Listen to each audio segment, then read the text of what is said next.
This meeting to order, and I'll pull the mic up so no one fusses at me for not speaking into it.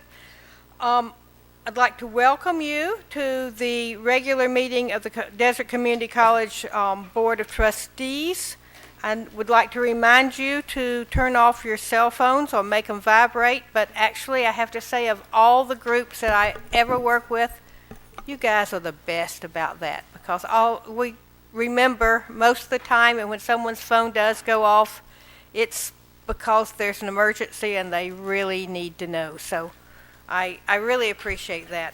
Bonnie, since you're not going to have many opportunities to pledge, I'm going to ask you to lead the pledge today. All right. In honor of all of our veterans, please stand. Ready, begin. I pledge allegiance to the flag of the United States of America and to the republic for which it stands, one nation, under God, indivisible, with liberty and justice for all. Thank you so much. Once one becomes chair, you rarely have that privilege, so I wanted her to have that today. President Kinman, would you call roll? Certainly. Student Trustee Campbell. Here. Trustee Wilson. Here. Trustee O'Neill. Here. Trustee Sanchez. Here. Trustee Stephan. Here. Trustee Broughton. Present.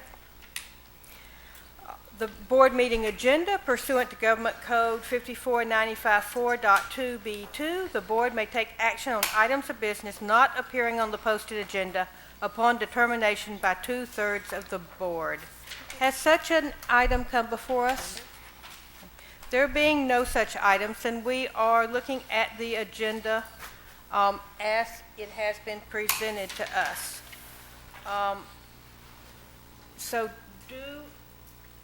Let me see, is this where we? Yes. I would okay. like to pull something, Madam Chair. Yes, ma'am. I would like to pull consent agenda item B1A for discussion. Thank you so much. B1A, I am looking for my personal note here. Is there anything else that anyone else would like to pull? I have an item I'd like to talk about too, but I wrote it down on a little piece of paper. That's very good of you. Wasn't that good of me? Yes, I know. Okay. I believe it's item 7 that I wish to speak to or to ask about. Item 7 consent is actually items 19 and 20, which are mechathermal items. Any other things to be pulled or chatted about? Hearing none, I'd hear a motion that we accept the agenda as, Madam Chair. yes. Yes, Hi, I'm sorry. Can I pull something from the consent item you as well? certainly may. Okay. I'd like to pull consent item 1, approval of curriculum for fall 2015. My pen quit writing, so C1. C1, Yes. curriculum. Okay. Could you review what has been pulled? Could I review? Yes, and I'm going to have to check my site, but it was on the thing. B1A, yes, Bonnie? Yes. Okay, there's a mechathermal item, which I'm going to look over at Lisa to be sure I'm right. It's item, so I've already asked her, item 7 in consent under fiscal. Change orders? Change orders? Is that the item? Yes, Administrative change Seven, orders. services, right. 7 change Yes, orders? change orders. Okay. Actually, it's just 2 little ones in there I'd just like to hear more about. And then our student trustee has asked for C1. C1 to talk about the curriculum. Thank you. Thank you. Okay. That being those little changes we'd like to make, do I have a motion? So move. Second. Motion and a second. All in favor of approving the agenda as amended? Aye. Aye. Aye. Opposed? Correct. Abstain? I hear that as a unanimous vote. I appreciate you all for trekking out here to this facility. It's beautiful. It's huge. It makes it like palatial. We are about to go into our closed session and hope to plan to return by 10:30. It will give you a while to get your exercise as you trek back and forth across the campus. So today we will return to the days when we were students on the campus and do a lot of walking. Thank you. We'll see you then. Procedural thing. I'd like to call the meeting back to order, or as close to order as any of us are capable of. There's nothing to report, no reportable action from closed session. So we move quickly into public comments. Persons who wish to speak to the board at any time may do so at this time, on any item may do so at this time. There is a time limit of 3 minutes per person, 15 minutes per topic, unless further time is granted by the board. Your comments will be timed, and you'll be asked to stop speaking when the timer sounds. Please understand that the board welcomes your comments, but is not able to respond to those comments. Angela has given me some names. I'll do my best to work through these. So the first person I'm going to ask to come up is Frank Irade. Am I even close? Frank, you can help me out there.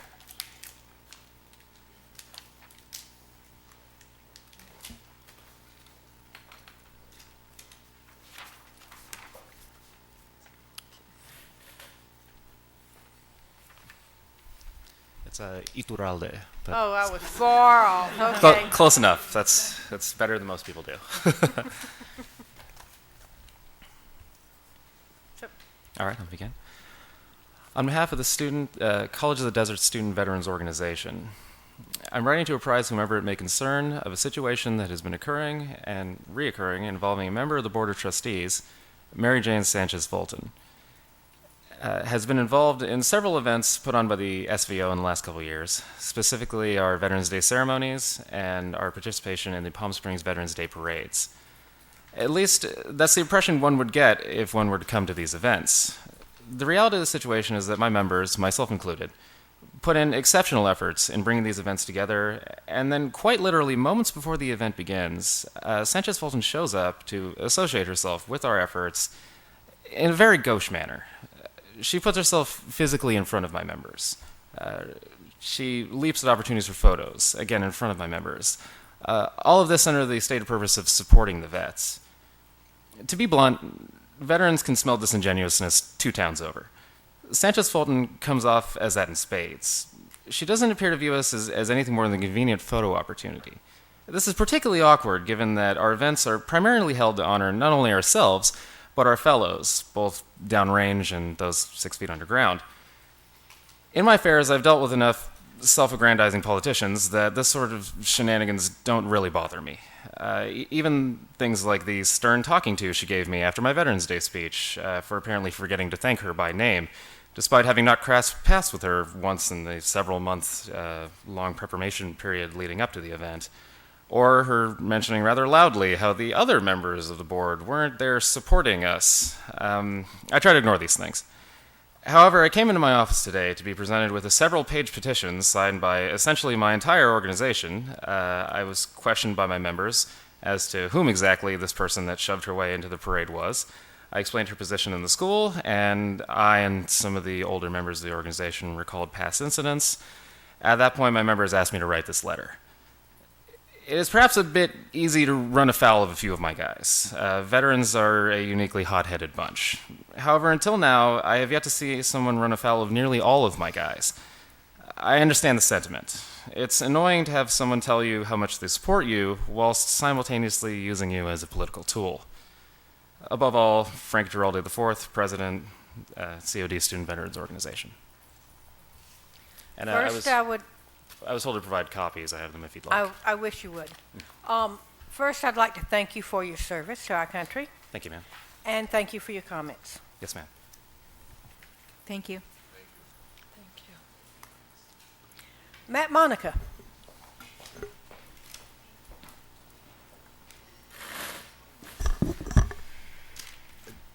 I'm going to get this all in the time allotted, I promise. President Broughton, Board of Trustees, Dr. Kinnaman, faculty, staff, cabinet, and all. I told the Architectural Club I would come today, and there's other reasons I'm here, but I want to emphasize students as what it's about. I told them I'd brag about their float of October 26th in the Golf Cart Parade, where they won the prestigious Sweepstakes Award, the top award. Their directors, board of directors, etc., were phenomenal in preparing this. Reve Reynolds coordinated all the faculty involvement and all, and it's truly commendable to them. Before I go any farther, Mrs. Broughton, congratulations on another 4 years. Mrs. you. Wilson, congratulations on another 4 years. You both earned and deserved it. Mrs. Broughton, to run unopposed is the highest honor a candidate at any level of office. I happen to think College of the Desert and K-12 is the most important It's the office most to important. hold. Thank you so much. Also, the annual Alumni Hall of Fame Awards, phenomenal. You recognized alumni, outstanding faculty, community organizations, President's Award, Dr. Kinnaman, you were there, etc. And I commend the board under the tutelage of John Sulieri, and also all of them who make a difference in the Alumni Association. Honored to be a lifetime member. Before I go any farther, I want to compliment Donnie Prince.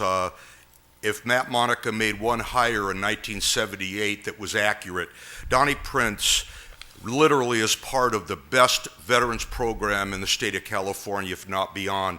And she kind of shares a little credit with me, but frankly, give it to Donnie. She deserves it. I am going to, I printed, it was a little more expensive, and I'm sorry, Cabinet. I printed 6 pictures of the float that I'll leave for you today for Dr. Kinnaman and the 5 Board of Trustee members. I'm going to read quickly my candidate letter, but before I do, if I don't get it in, I'll give you copies that you have. Without College of the Desert, I'm one of the many who would not be sitting here today. If I can ever assist the board, the college, or Dr. Kinnaman in any way, please call on me. My so-called private cell phone, it's not private, is 760-413-9249. And I'm at birdcrazy with a K at earthlink.net. Before I go, you'll get a copy of my editorial letter. And the voters spoke, and I respect that, and I support and respect this board and all you do for students. But in closing, I want to thank Ronald Green, counselor who was willing to take me under his wing. And I consider myself a very lucky guy, because without College of the Desert, I would not have accomplished anything. Thank you. We thank you Thank for your you. comments and your support. Jennifer Andy? Okay, so how badly did I butcher your name? I say, so how badly did I butcher your name? Oh, no, that's correct. Sometimes I get it wrong.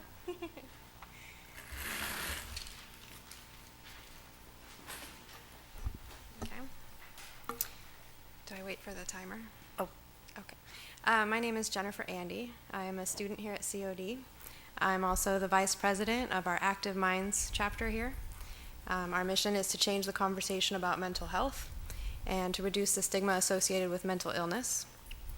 Statistically, nationwide, college students, 1 out of 3 suffers from some form of mental illness or depression. So the need is absolutely here at College of the Desert with our 10,000 population of student body. That would be about 3,000 that are suffering from some mental illness or depression. And I'm here today to ask you to fill the full-time psychologist position that has not been filled since last year. The reduced hours that the part-time psychologist has are not enough to meet the needs of the student body. And I think also the lack of private space is making it less accessible. It is marked under health services. It is not very clear that there are psychological services there. I think that a lot more students could benefit from it if we had more accessibility and more awareness of the services, and also more hours. That's it. Thank you for your comments. Thank you. Georgiana Waite.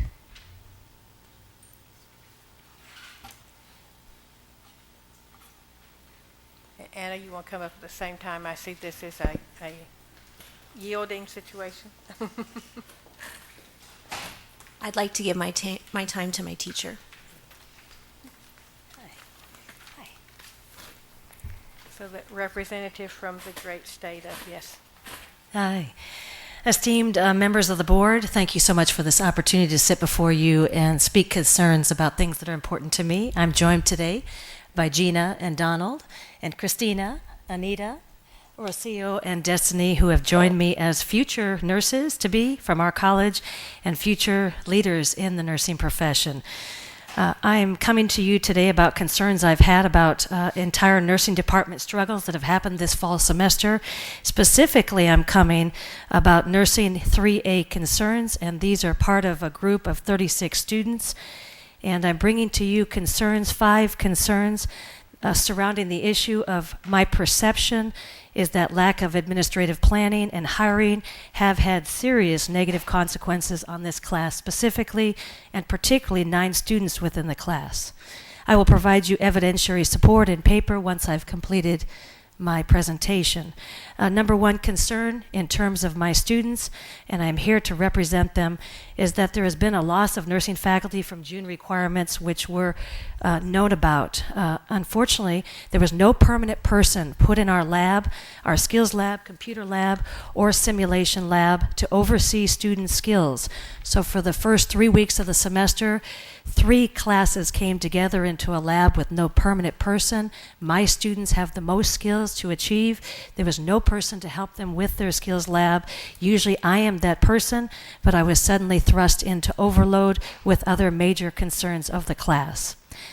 It is true that 13 nursing students came forward to faculty meetings to express these concerns and wrote a statement that they put forward as a formal complaint to the nursing department addressing their concerns about us not adequately providing them staff to oversee them practicing skills and allowing them to validate so we could push them into human experiences.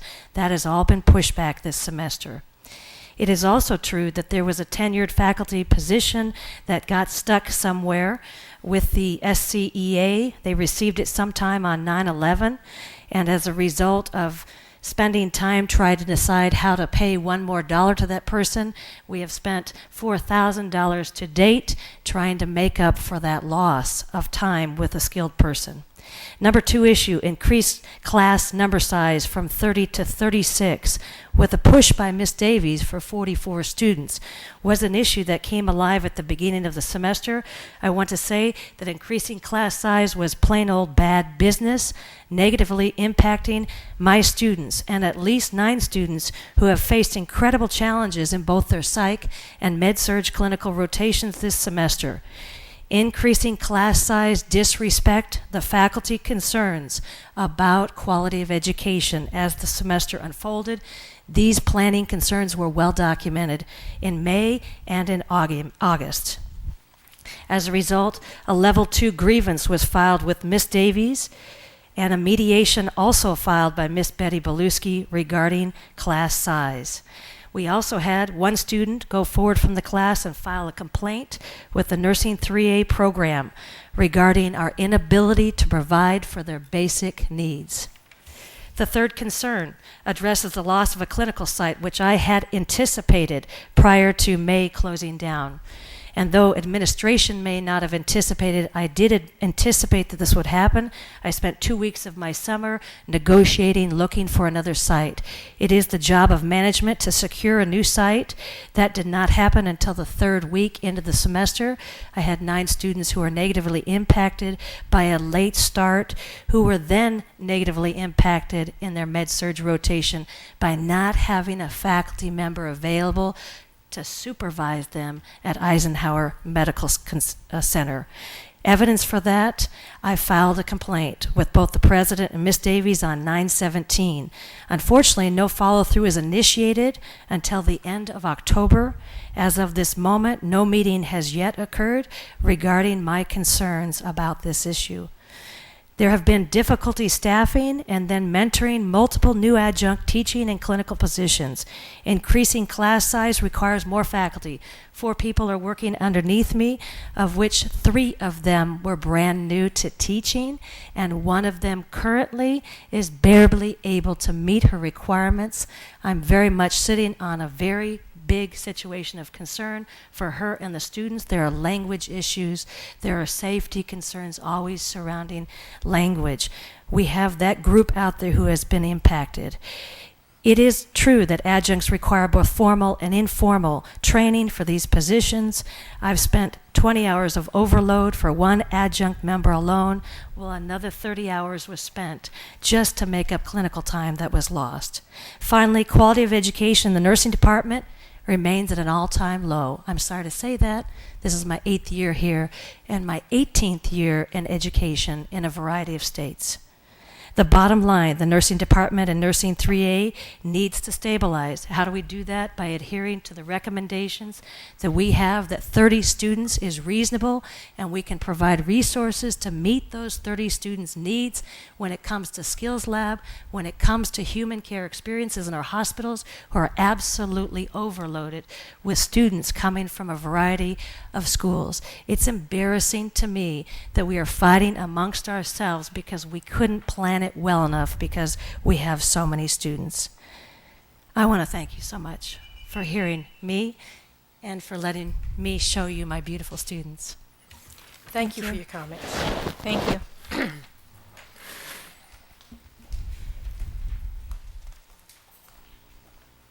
Heather Benz.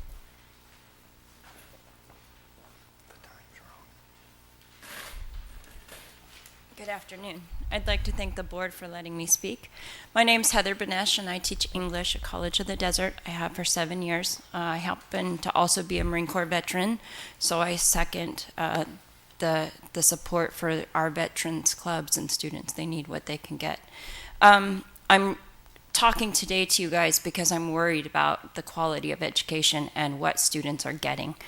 And this is directly related to our dean hiring, actually. It's come to our attention as an English faculty, and I speak for my colleagues as well who are teaching today, that we have decided collectively as a school to use one committee to hire several deans. And this is a huge problem from where I sit. And the reason it's a problem is because to hire deans just for the sake of hiring deans lacks leadership and ignores leadership. So if you look up the definition of dean, for example, it says a leader or senior member of a group. And we used to have deans that knew their people and acted as a liaison between faculty and administration. And it seems like the deans now are deans for the sake of being deans. They're not necessarily connected to their faculty, nor do they really care. And if this is truly the case, then that affects students, because without the support and resources from a dean who's supportive and knows our specific needs, faculty are unable to care for our students and know their specific needs. There's a trickle effect, if you will. My Marine Corps experience would say that the best officers, for example, know their troops. The best NCOs know their people. And as a sergeant in the Marine Corps, I spent most of my time in the smoke pit with my guys. I knew what they were doing, what they needed, what their struggles were. And I see a dean being very much in that position. They need to know who they're working with and what the faculty under them need. They're a support mechanism. And the tragedy is, when I was hired at COD in 2007, this was in fact the reality. I was welcomed into a family, and I had a dean that was both mentor, friend, boss, colleague, and liaison. He worked for us because he knew specifically what we needed, and he also knew our students, most of the time by name. Now we've gone through a series of changes on campus, and the deans have been shuttered around, and we're looking at hiring 3 perhaps not experts in their field or for their group because their groups aren't the ones hiring them. And that will have a huge negative impact on students because then I, as a faculty, don't have support, someone I can talk to or get ideas from in my area of expertise. And in turn, I'm not able to fulfill my commitment to my community and to my class because I don't have the proper support system. So it's a change in culture. I hope in my tenure here that I get to see it change back. But I would ask you guys to do what you can to make sure we have appropriate hiring committees who get deans who know us and know what we need. Thank you for your comments. Thank you. Thank you, Heather. Laura, we agree that you wish to speak before the consent vote. Okay.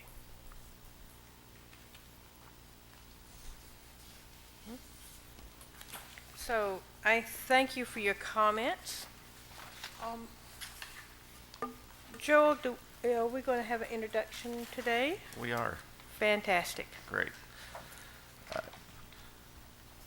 I've got three individuals that I'd like to introduce that are new to the college. I'd like to start with Brandon Topher, Supervisor, Maintenance and Grounds. Brandon, you can come on up here and let us recognize you and say welcome. I'd also like to recognize Danielle Kroll, our Director of Library and Learning Resources. Congratulate her for joining us. And Julie Carlson, Executive Administrative Assistant in the President's Office. Julie, come on up here. On cue, she makes an There entrance. you go. So, three new people joining us at College of the Desert, and we're happy to be able to introduce each of them to you. We welcome you to the college.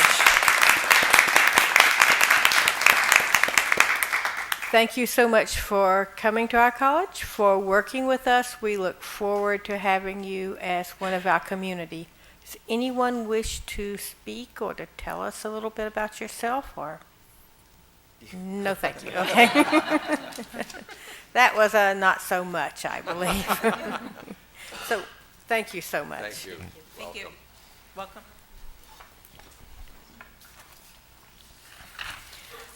Next item on the agenda is the minutes. Are there any corrections to the minutes of the regular meeting of October 17th, 2014? Hearing none, there are no corrections for the minutes. They stand approved. We move into the report section. ASCOD.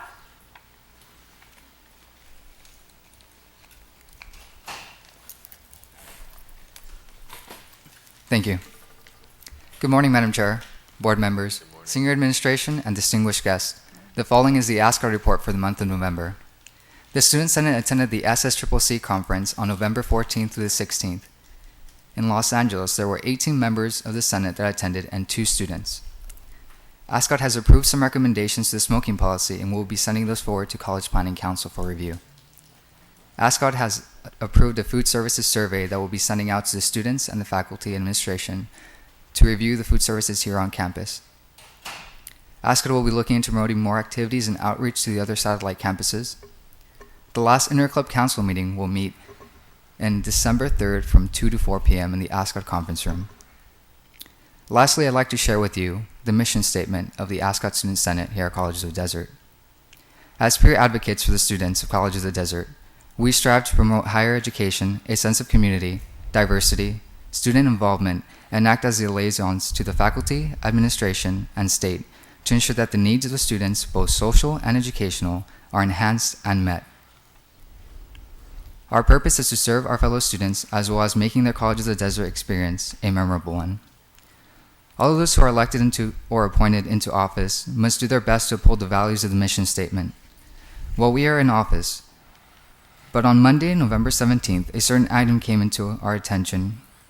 This item is a proposal to lower the units of certain math classes while increasing the workload by 18 hours. There's been no evidence presented that these changes have worked in the past, and there's been no evidence presented that supports that this will change or this change will work now. While increasing the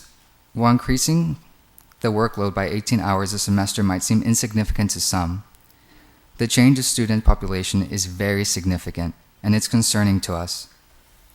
Some of our students have difficulty managing their time for work, classes, study hours, and co-curricular activities as it is. While it is understanding that this item comes from the curriculum committee and from the faculty and are approved by the Board of Trustees, it would be a disservice to our students for us not to speak out on this issue as it affects all of us. I stand here before you today as the ASCOT president to ask you to postpone this item when it comes to you, because there has not been significant research done or presented that affirms that this change will be a good one for our students. And when something this important is passing so fast, I think it's concerning to us all, because our students are not test subjects. We have to make sure that a decision of this caliber is made in conjunction with everybody and everyone's input, not just one committee. It's been said several times before that one committee is not enough to suffice changes of this caliber. I'm here stating that statement because I feel it's completely true. I'd like my members from the Student Senate to stand at this point to present the discontent that we have regarding this item. It has not been properly researched, and we would like this item to have more research. This is passing at a rate that is too fast for a decision. I feel that more research will be needed, and we stand here not as just students. We stand here as a Student Senate together. We don't represent just 7 students. We represent the entire community college students. Thank you. John, we thank you for your report, and I would be remiss if I didn't thank the members of ASCOD for all the hard work that they do. I think it's a win-win situation. You guys win by learning about government and governing and becoming even stronger leaders, and we win by having you and your input. So thank you so much. Thank you very much. COD Foundation, that would be you, Donatien.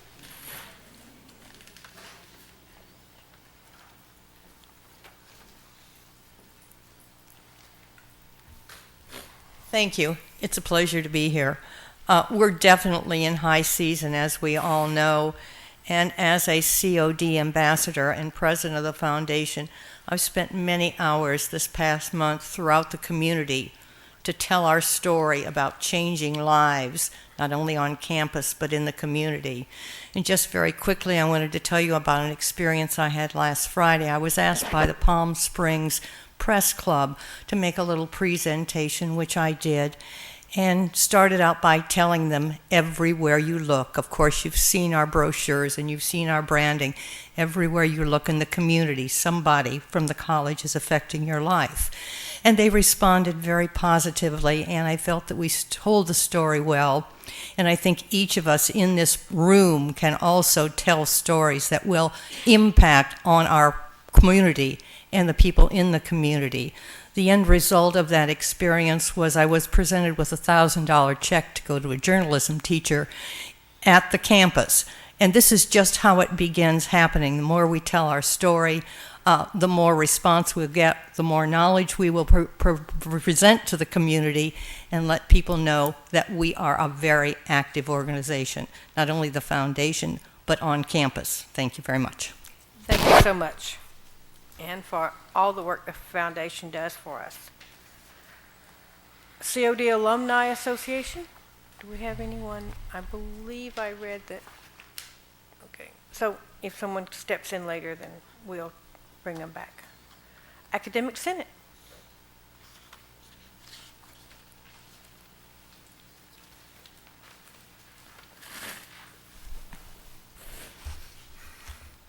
Good morning. All right. I've had the privilege of observing the Public Safety Academy students during firearm training. To summarize, they were taught ready, aim, fire. It struck me as I was observing them that we're not just issuing certificates or degrees, we're training heroes. Men and women that will put their life on the line for you and for me, to rush into burning buildings and to save a stranger. I'm so proud to be part of that organization that trains heroes, local heroes. One of my degrees is in sociology, the study of groups of people. As I study this fascinating group of people, this college, here's what I observe currently. Fire, ready, aim. There are good things happening, but in some cases, it is in spite of proper planning. And there are not so good things happening because of the lack of proper planning. Hiring committees, too many, lack of planning, not enough faculty to participate. Process not equitable for internal candidates. Since October 23rd, 26 hiring committee requests have come to my office from HR. This is not good timing. There aren't enough faculty available to do a good job at participating. We knew that after the SERP how many would be missing, but the first request came from HR on October 23rd. 3 deans are going to be hired. I'm receiving more and more negative input from the faculty on the hiring process for the deans. First, there will be one committee to hire 3 deans, not 3 separate committees. This model allows only one faculty from that area that a particular dean will represent. This is not enough input from faculty. The committees will meet in January when most of the faculty are not assigned a teaching load, not part of our contractual teaching days. I know we're under a tight time frame and need to get things done. But if we rush, if the call is fire, ready, aim, the results will come at a great cost. Can we afford to hire deans that aren't a good fit for this great institution? The hiring process is not equitable for internal candidates.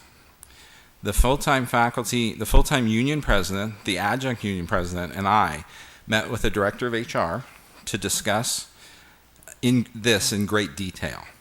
We had a productive meeting and stressed that we have an opportunity to make the playing field level with the upcoming Dean's Hiring Committee. The director of HR was supportive, and I hope changes will be in place before these deans are hired. The Senate is going to consider recommending that a first-year tenure review be conducted for the 12 full-time temporary faculty positions.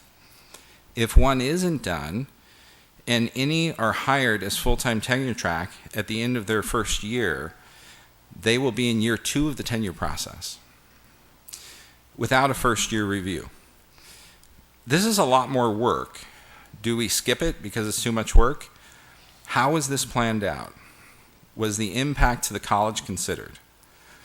I'm not suggesting we don't hire the 12 full-time temp. I'm sharing the difficult situation faculty have been placed in at a busy time. Fire, ready, aim. The equity report. There's a task force assembled to complete the report. It's strong representation from the college, but it seems to be that it was started late, and now it's under pressure to compromise just to get it done. I'm concerned with what may be submitted for the Senate to sign off on. Senate Bill 850, Pilot Baccalaureate Degree Program. There was a strong effort made to submit our interest in participating in the pilot program. The time frames from the state were very tight, and we didn't have enough time to gather the data, discuss and formulate a plan, get buy-in. I asked my colleagues at the recent Senate plenary from other colleges, how did they get in the process that I just described? And they mentioned that they've been working on it for 6 to 8 months, an example of good planning. It is all about the students. With each area of concern I've shared, each time we fire, ready, aim, it's the students who are put in harm's way. Thank you for the opportunity to share. Thank you for your comments. Thanks, Doug. Faculty Association?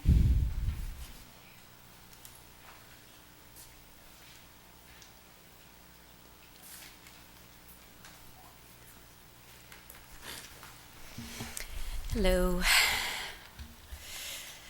Happy holidays to everybody, since we won't see you for Thanksgiving, and if I come back completely frozen, it's because I went to Chicago to see family.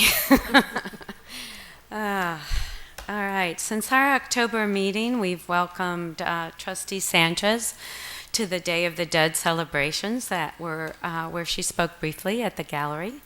We congratulate Trustee Wilson and Trustee Broughton on their election. Additionally, as an English department faculty, on behalf of all of us in our building, we want to thank the Friends of the Library for their generous donation of books to our book rack and their successful sale at the college. And Donna Jean, thank you for that bag of National Geographics. It's just great. Thanks. Here's some updates. Updates on bargaining. The association and the district met for the 4th time on Friday the 14th to discuss the proposal from last year. The district came with a one-time only offer. We were asked to wait until one other item was presented. We're still waiting. We can't present the offer to the faculty until it's complete. Update on grievances. The association and the district met with a mediator about a level 2 grievance that was filed for violating class size, Article 15 of the contract. The mediation resulted in a signed document by Anna Davies to keep class size in nursing 30, which is what is on the course outline of record and the practice of the faculty. The association and the district will meet with a mediator about violations of Article 13, assign and reassign time as it relates directly to the new faculty orientation program as it was run this last semester. The association had presented a compromise to the district previous to the start of the program. Updates on the state of the college. I have included for your review a background report relating to the hiring of the deans and the issues involved, as you've heard expressed. I too am a member of the English faculty, deeply concerned about the redesign of the way in which we're hiring a dean for our critical area to the college and to student success. The evidence indicates where the state of the college is for faculty. We are not on the same page. We're not even reading the same book.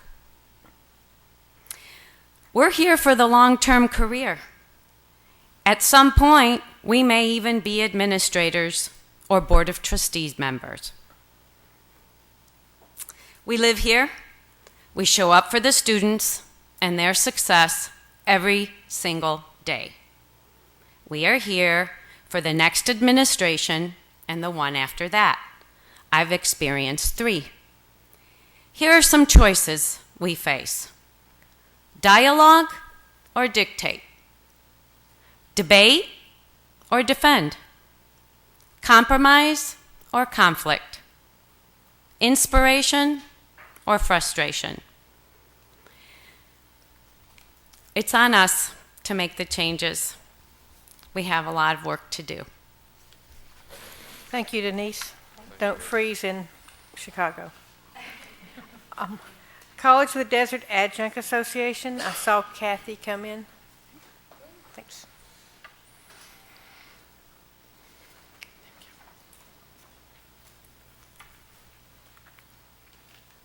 I was so afraid I was going to be late. I came straight from my economics class.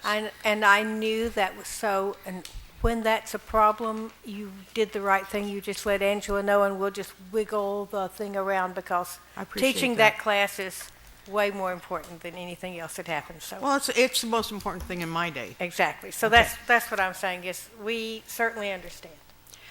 And you know that I'm the alternate speaker, okay, because David is in class right now on Thursdays. CODA would like to congratulate Trustee Wilson on her election to the board, and we look forward to working with Thank her you. in the coming years. We would also like to thank her and the other 2 candidates for that position for attending the candidate forum on campus that was sponsored by CODA, the Faculty Association. CSEA and ASCOD, and we thought that was a really well-run, well-handled event. And we'd also like to thank Julie Bornstein for being the Candy Crowley of College of the Desert. She did a marvelous job. On Sunday, November the 9th, several adjuncts joined other members of the COD community to support the Gay Straight Alliance by walking in the Palm Springs Parade. And I gather that everybody had a wonderful time doing that. We are happy to report that a recently filed grievance was resolved to the satisfaction of all parties. And we would particularly like to thank and acknowledge Diane Worth and her participation in that process, and also for Dean Harmio for his participation, and along with moving our efforts forward. We'd like to thank Doug Rudman for once again ensuring that adjuncts are seated on important committees like the selection of, I gotta turn the page here, committees for newly approved full-time temporary faculty positions and many of the adjunct positions that are currently being recruited. The Human Resources Department should be acknowledged for all their hard work during this unusually busy time. We are experiencing more complaints and grievances than we have ever in our history. And we're trying very hard to see that these are resolved equitably before they get to a position where we have to do anything serious about them. But we really appreciate Diane's help. Thank you so much. Thank you. With your indulgence, Matt Monica has a little addendum that he Yes, President left out. This is really on behalf of the college and the board, and I didn't have time to get it in, and thank you for allowing me. A former student of mine, Mayor Eduardo Garcia, assembly member-elect, he and I are meeting on November 25th, and one of the impetuses of the meeting is College of the Desert and a welcome from the Board of Trustees. And I just wanted you to know that, because it's kind that he's asking for my advice. The old bearded guy once in a while touches somebody's life. And I just want the board, staff, and college to know that that will be an emphasis of our dialogue on November 25th. I apologize for the time. It was part of my presentation, but I ran out of time. Thanks for allowing me. Thank you so much. Thank you. Laura, it's your turn. And with your indulgence, there's part of the contract that I would be referring to, and it is a public document. May I?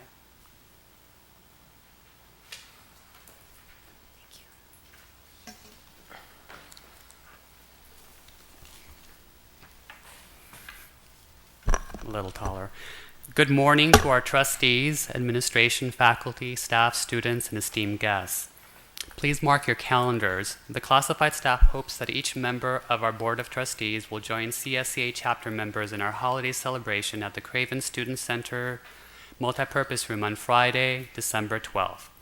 As you will already be on campus, we hope that you will take time to at least stop by for a visit with us, and if time permits, sample the treats that will be provided. The leadership of CSEA Chapter 407 and this board have experienced difficult economic downturns. Together, we have kept the family together and more whole than many districts. The classified bargaining unit has in the past agreed to furloughs, and more recently in 2010 to a step freeze, which still affects members who have and will never make up the lost wages. That year in itself, the savings was close to $200,000.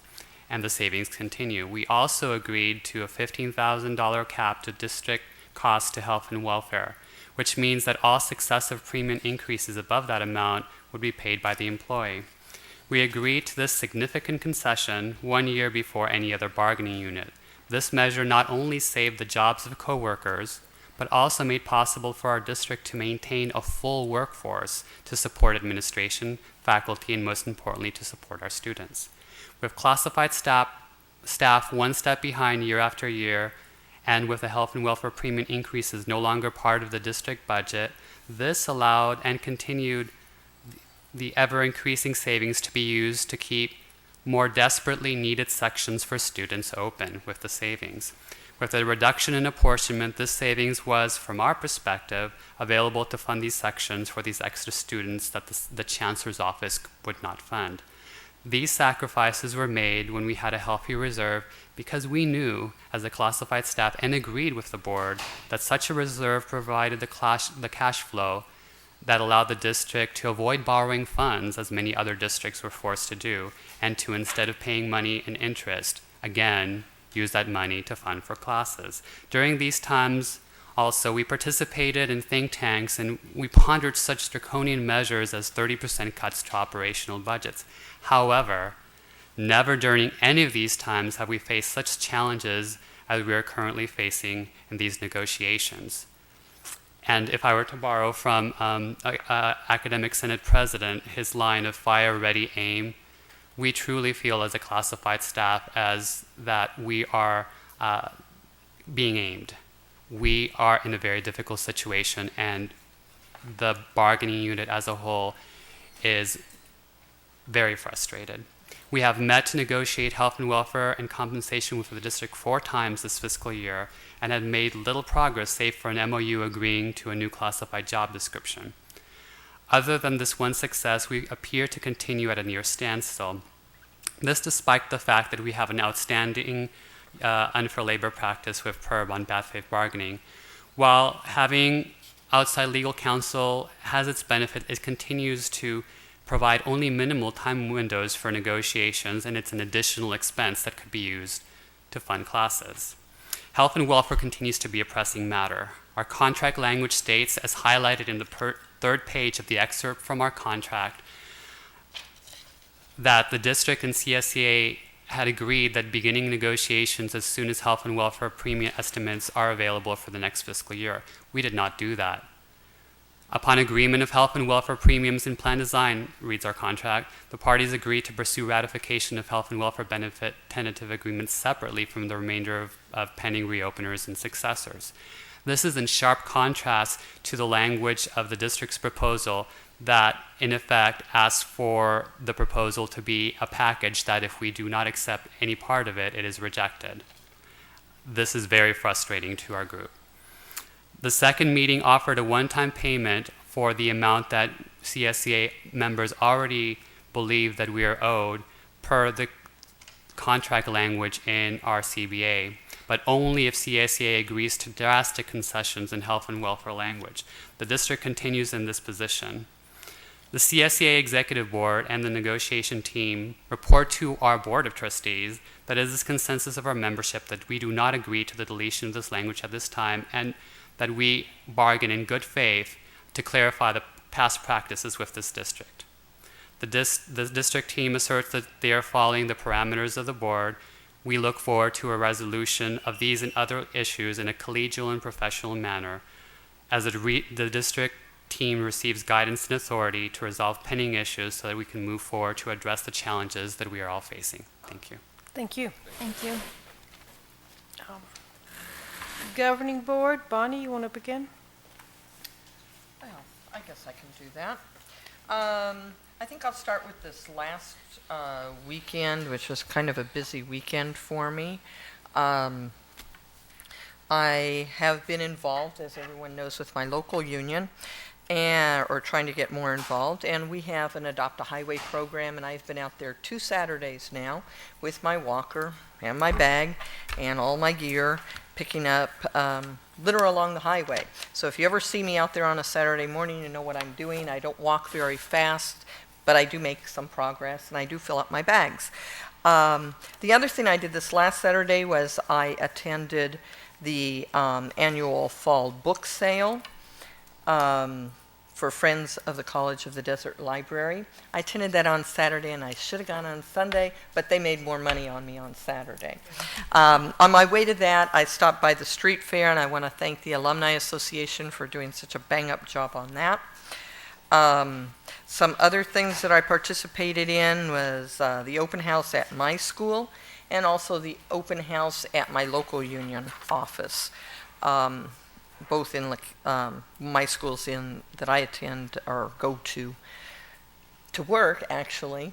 I actually learn a lot there too, is Amistad High School in Indio, and the union office is in La Quinta.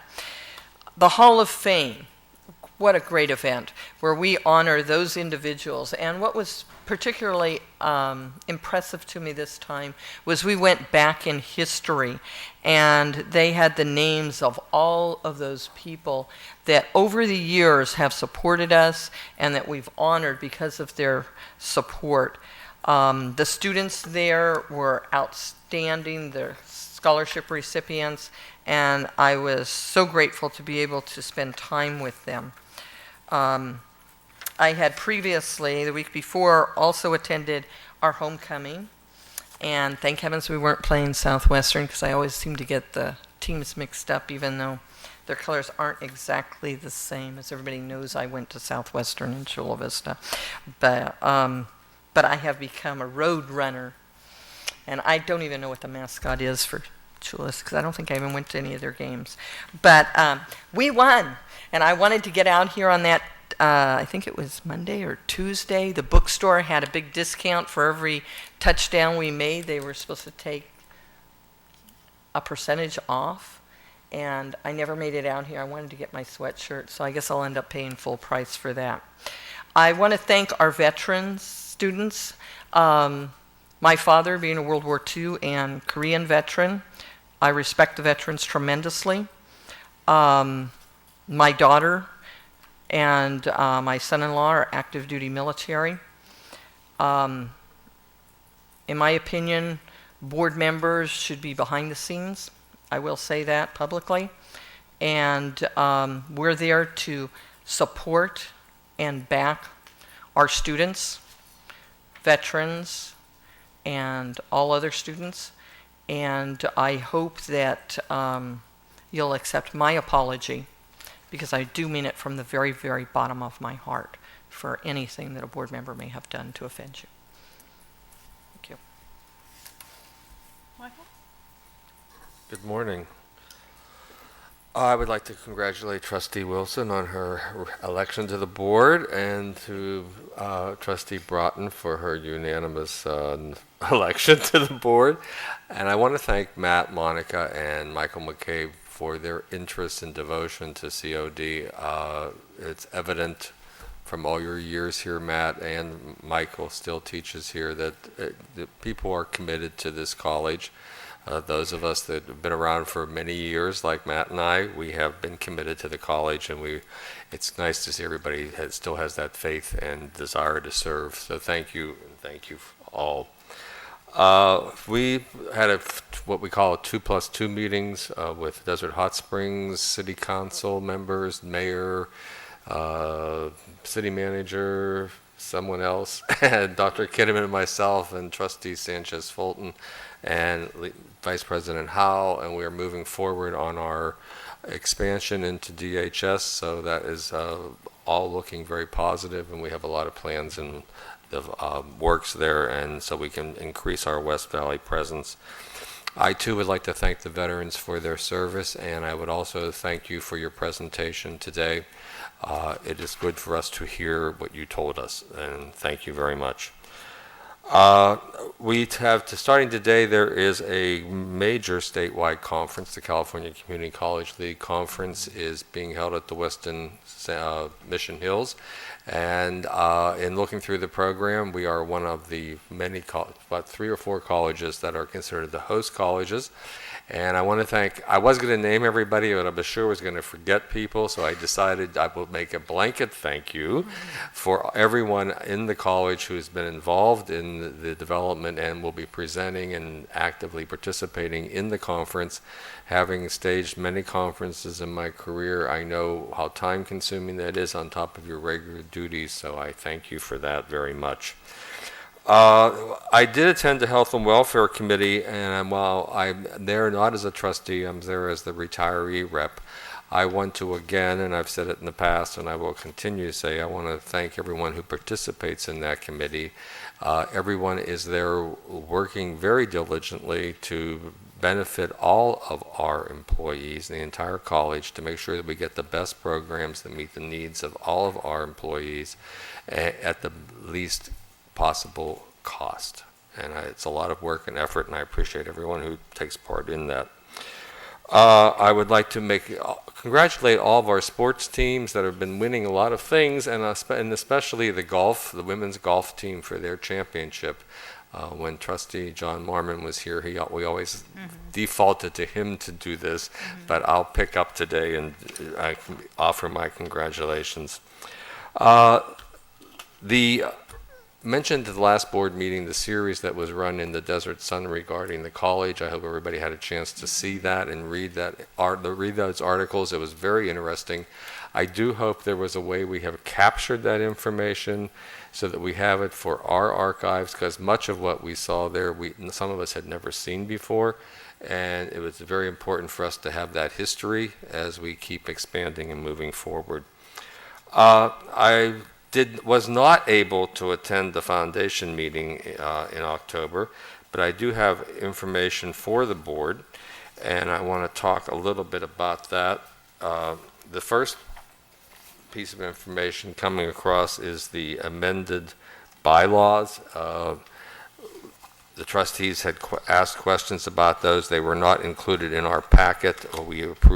Last month we approved the memorandum of understanding with the foundation, and there were some revisions to the bylaws, and now you have those in front of you. And coming next is the financial statement as of September 30th, so you can know what great fiscal health the foundation is in. And something that we have heard about and we have not seen, so I'm sharing this, is the request for the funding from the college from the 3030 campaign. Those of you that remember the 3030 campaign last March, the foundation raised $3.7 million in a month. And what we have here is the list of items that the college is requesting for usage of some of those funds. And lastly, I believe, are the goals for the foundation for the strategic planning and revenue targets for this coming year. And that is everything. Now that's my first part. I'm still on my time. Okay. I'm not going to talk about any of that in detail. I think it's something you can peruse and get the information that you have asked for me to share with you, and it's all right there in writing, so you have hard copies. I do want to mention one thing about our foundation. I don't know if anybody reads the Sunday New York Times, but there was a large article in last Sunday's paper regarding a community college called LaGuardia Community College in Queens. And they were talking about their student body, which the number is 50,000, so it's a little bit bigger than us. But they were talking about their demographics and their foundation. And they were very thrilled to get a $100,000 donation. That was the largest donation that college has ever received. And when you read the statistics that were quoted in this article about foundations related to four-year institutions, and when you talk about someplace like Harvard, which has like $1 billion in foundation money, and you compare that to community colleges, which on an average have $2 to $3 million endowment. We have a $28 million, I think is the current number, $28 million endowment. And that's partly because of the unique geographic location we find ourselves in, with many people coming in with, to be blunt, a great deal of money, and who take an interest in the community that they may only live in part-time, and devote a lot of time and attention to College of the Desert and to us being successful. And while we spend a lot of time with the foundation and everybody works hard, it has benefits for the students. Ultimately, that money comes back and is benefiting our students and our ability to provide for our students. And so I want to thank the foundation. I want to thank everyone in the community. We are a very, very fortunate community college. And thank you very much, Madam Chair, for the extension.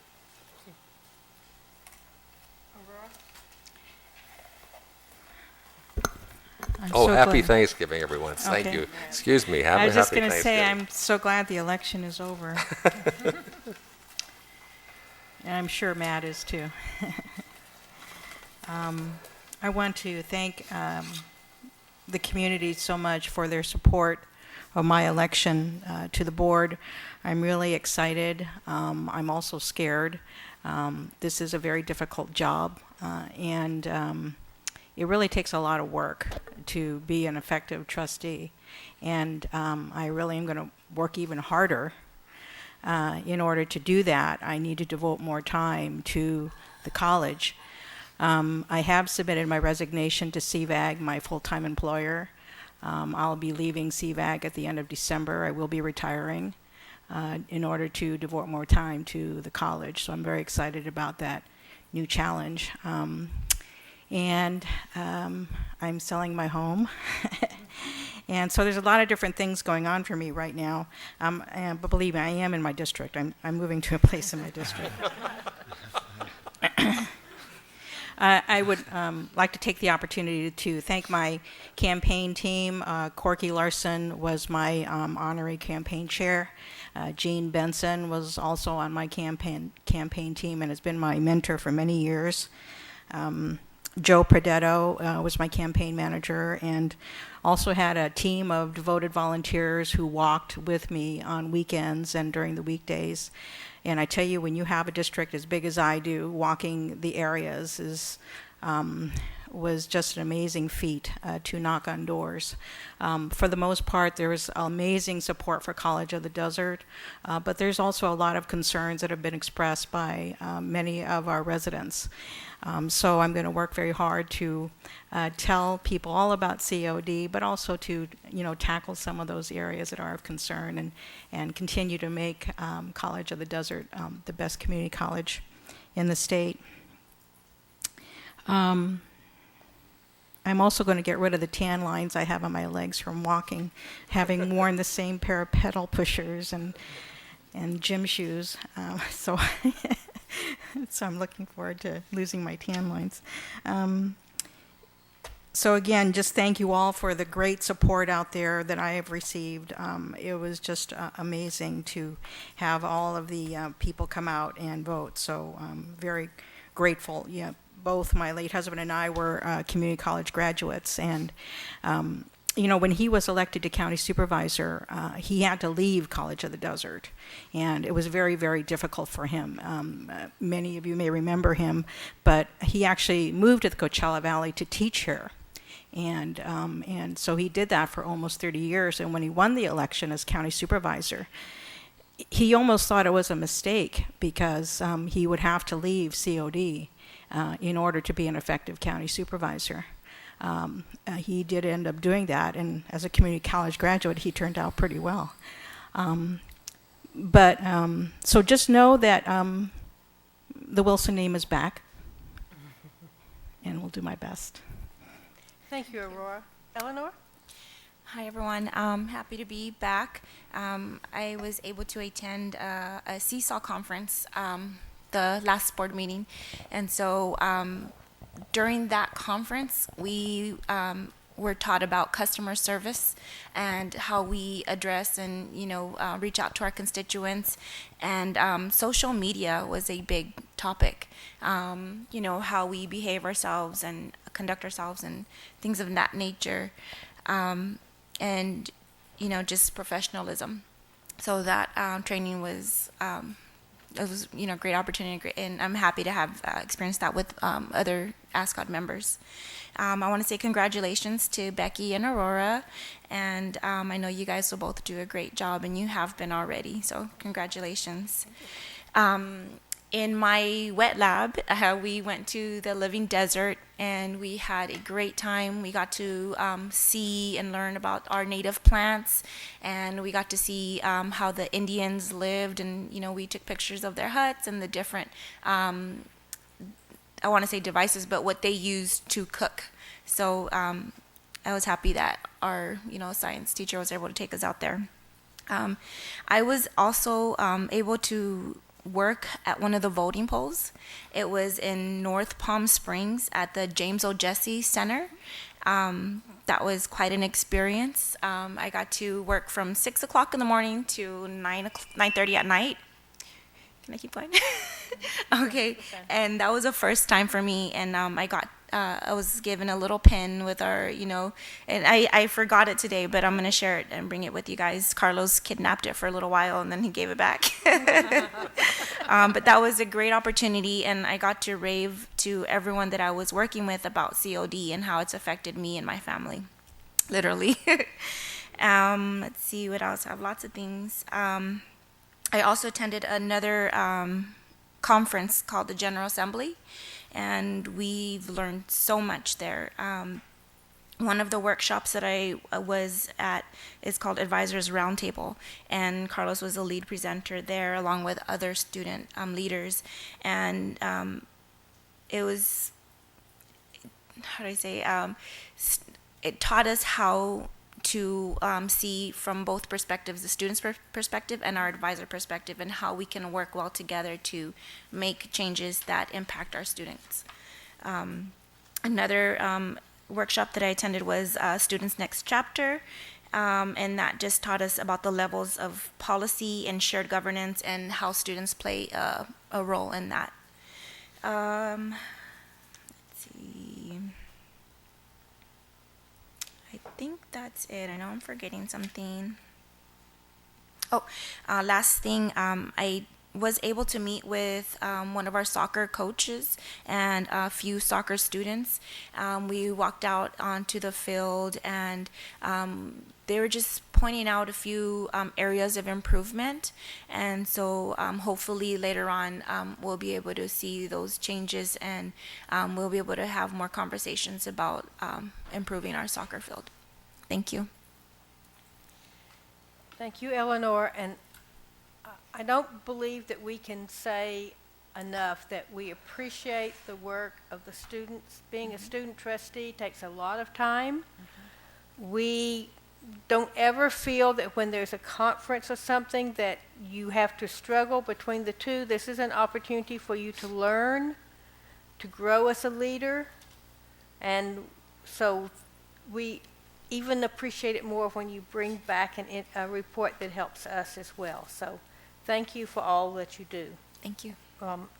We have a really outstanding student government in this school, and I'm very proud of it. So thank you for your contribution, and thank you, Carlos, for those parts that you do and for leaving my card green. I would like to address Veterans Day. I believe we've had a healthy conversation among the board as to the appropriate role of trustees. And I do apologize. I believe that things that were done perhaps unthinkingly, but we need to think more because we are the leaders. And this institution is about students. It's about student learning. And we are just fortunate to have such a great veterans organization. So I don't think as a society we say thank you for your service often enough. We're all here today because of great veterans. So we do thank you, and again, for my part, I apologize. But thank you for bringing it to us. We need to hear those things. It has been an interesting month. Election, I think we're all pleased that elections are over, and the world is getting back to not having that branch of things going on. The thing about an election is it's a very healthy discussion, and I think we all grow and learn from it. So again, I thank all the candidates for their participation. I thank the community for allowing me to continue for another term in this seat.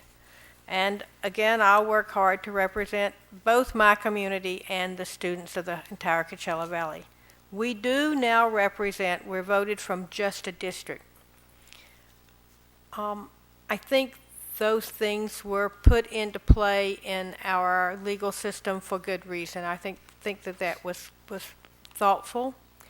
I worry that it hurts us from working as a team. So I think we need to continue to stay focused that we are elected by a sector, an area of our district, but we do represent the entire Coachella Valley, and we have to make decisions that are best overall. So that adds a challenge to us, but I think that we can rise to it, and we'll continue to remember that.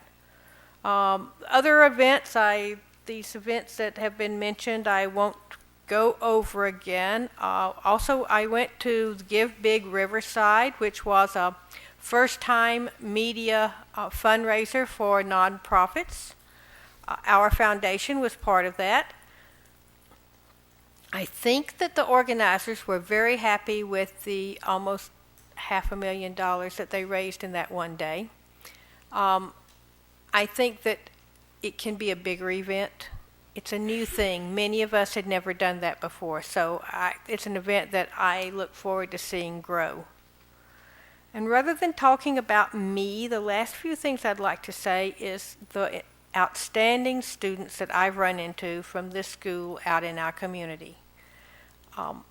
It's a cliche at this point, but it takes a village. I think our entire community works together to reach out to students that are reaching out to the college so that they can improve in some way their life. Some are there so that they have better job skills. Some are there for a quality of life, to have a different quality of life. I hope that we continue to keep students as our focus and remember that that is why we're here, why the college is here, and in my opinion, why we're here on this earth. So I thank you all. Again, once more, I thank our college community for all the hard work that they do. So. Madam Chair? Yes. I don't know, Carlos might grab a red card, but... yeah, he will. So he's reaching. Based on what we've heard this morning, there is a code of conduct policy the board has adopted for trustees, and I'm just thinking maybe we should review that as a board and see if there's anything that we need action we should be taking. Okay, thank you. No red card, Carlos? Thank you. Almost. He reached for it. Right on the edge. President Kinnaman. Yes, thank you, Madam Chair. Just some brief comments. So many items have been covered, but I would also like to thank Burt Patanga and the students for their entry in the Palm Desert Golf Cart Parade. That was fun to see the second time that they've entered, and again being a recipient of an award with having the sweepstakes award. And then also the students, LGBT students, and their role in the Palm Springs Pride Parade. In addition, a couple of recognitions. One's already been mentioned. Go Roadrunners, the girls golf, women's golf state championship. That's quite an accomplishment. Also, for the staff and those that are going to be attending the CCLC conference here this Saturday, or this next few days. Again, that conference, I'm sure, is probably going to be sold out. Everybody wanting to come from Northern California to Southern California, and hopefully there'll be some really good professional development opportunities for folks while they're there. This weekend, on Saturday, we will be having scoping meetings at the Palm Springs Library for the West Valley campus. There will be two of them. One's at 10 o'clock and one's at 2 o'clock. It gives us an opportunity to hear from the community about their thoughts regarding the West Valley campus project, and specifically the site that we're looking at. So encourage anybody that's interested to please try to make one of those two meetings. And then I think lastly, I would just like to acknowledge our Desert Energy Center. We were the recipient of a leadership award for curriculum, and it's Green California Schools and Community Colleges. And so we've got this nice plaque here that was received by the DEEC. So I have it here for anybody to review, and also here's some information about the award and some of the other colleges that got different types of awards. This one is for curriculum. So good work of those involved. And that's all I have. Thank you. So the time approaches 12 o'clock. The next item is a consent item, which I believe will not be extremely long. As we have pulled some things, I think our big discussion will come in the action part where we actually discuss those items that we pulled. So I'm looking for direction from my board to see how far they want to go before we break for lunch. Madam Chair, if we could approve at least the consent agenda items, excluding those that are pulled, I think we should be able to get through that. Okay. agree. Do I have a consensus there? Okay. So the consent agenda, boy, I'm gone today. The consent agenda will be considered for approval by a single vote without discussion. Any board member may request that an item be pulled from the consent agenda to be discussed and considered separately in the action item. Looking back at my list. Oh, you write so much neater than I do. That's that school teacher in you. Items B12, B1A. Okay, so much for that handwriting compliment I just gave you. Yes? Yes, he wants to speak, but I think I need to get through this presentation and then I can let him speak. Does that work? I'm just discussing what we're going to pull. Okay, yes. Yes, but thank you for reminding me. Okay. We sort of had communicated here, but B1A, B7, and C1 to kind of give a synopsis of what we think we're pulling. B1A is Purchase orders. Purchase orders. The item I pulled is I would just like to hear about it's a mechathermal item and That's change orders. Change order, and I'd like to hear about that. And our student trustee asked for C1 to be pulled so that we could discuss it before it comes up for a vote, and it has to do with curriculum. Yes. Okay. The discussion, Carlos, I have a member of someone speaking from the public that would like to speak at this time, so I call for a vote to... You would ask for a motion and a second, and then... Okay, thank you.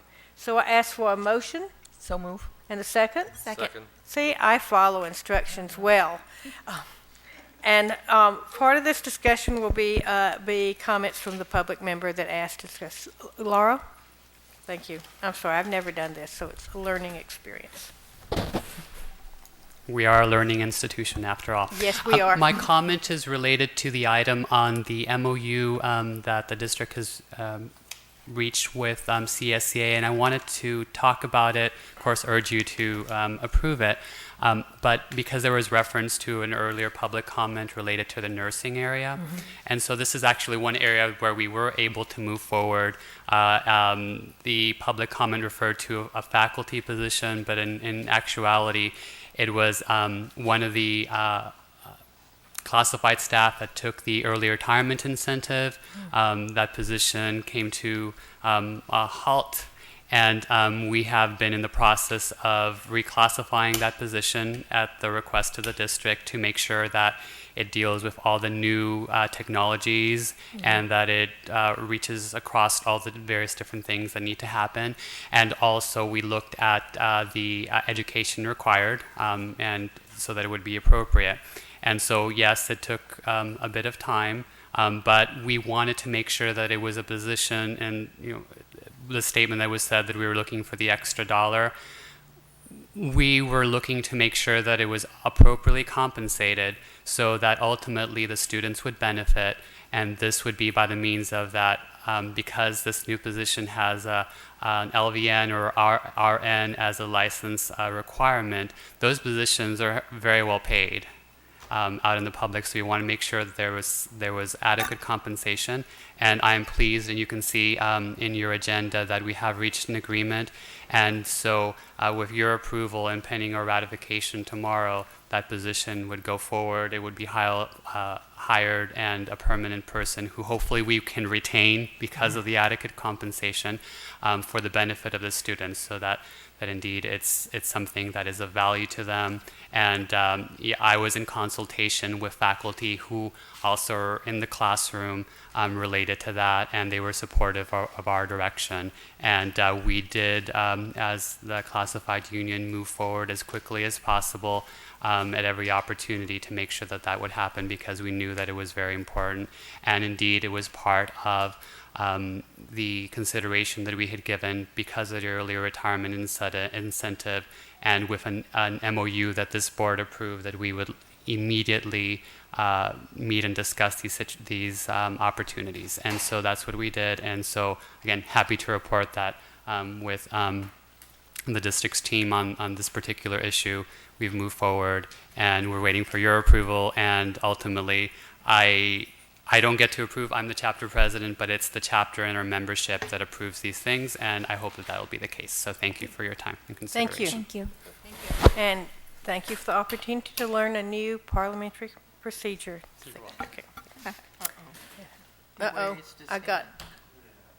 Oh. Okay, I have a motion on the table and a second. Is there any other discussion? Hearing no other discussion, all in favor of voting for the consent agenda as amended or with those things pulled, say aye. Aye. Opposed? I hear that as a unanimous vote. I would like to... Carlos has his finger up. Yes, he's... So, Madam Chair, I misunderstood what the public comment was going to be in the future. It's going to be about a specific item. It's best to change the item and deal with it as an action item. Okay, thank you. And so we recess. See, you still haven't taught me this in a whole year. I'm a slow learner. We will recess, go to closed session. We will be back at 2 or 3 days, 1:30. Thank you. Call the meeting back to order. I'm sure that's the wrong set of words. And there is nothing to report out from our closed session. We have just voted to pass the consent agenda before we recessed for lunch. There were 3 items that were pulled, and the first item that was pulled is B1A. Bonnie, you pulled that. Would you like to speak to it? I'd like to make a motion first. You please do. Consent agenda item B1A. I make the motion to approve. Second.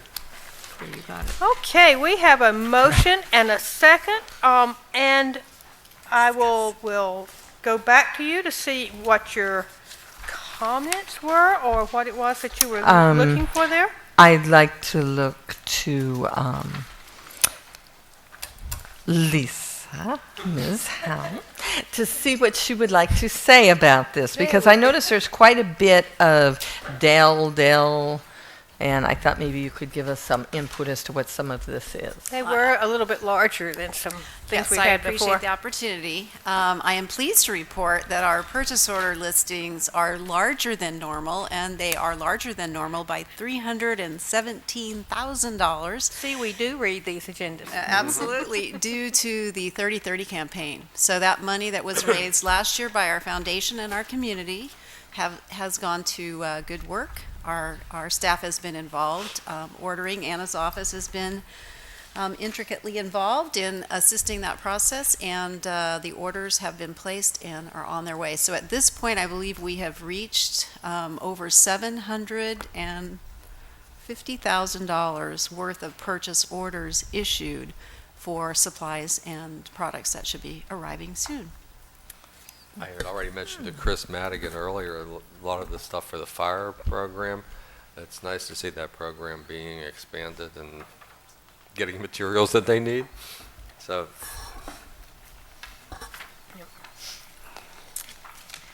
Okay, Thank you. Thank you. Were there any other questions or comments on that item?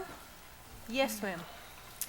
I was very happy also to see all the improvements around campus with the athletics and the fire department, area, and I just was wondering if we will see any future advancements towards our soccer field, and if we're going to be able to put any monies towards that way.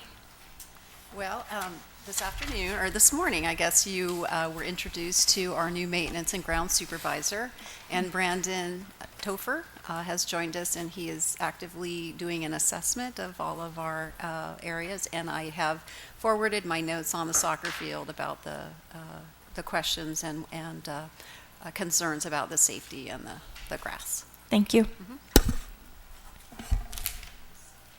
So the next item that was more. Oh, we're right. We didn't vote yet. did You're not so vote right. on So, but I had such good vibes that I was sure that we I know, would. it was all positive. It was all positive. Okay. Is Any that a other red flag? discussion? Yes, I got a big red. Any other discussion questions? Okay. Then, all in favor of that item? Aye. Aye. Aye. Opposed? I hear that as unanimous vote. No abstention. No, any abstentions? No, I didn't hear any abstentions. Okay. B7 was an item I pulled, and so I will change my usual, although I can always do this, I usually don't. I would like to make the motion that we approve this item. Do I have a second? Second. Okay, having a motion and a second. I was interested in the change orders. We seem to have on number 19 and number 20, where change order 1 and change order 2.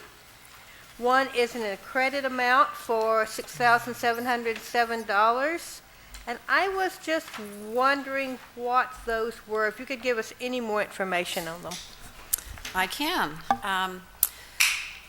In a prior board meeting, the board approved a contract with Dynaelectric to increase our, or to review and provide additional cameras to our mechathermal campus. We also then had a question from Chair Broughton about whether the city or the county and the sheriff's department had been involved in reviewing our plan, so we put it on pause.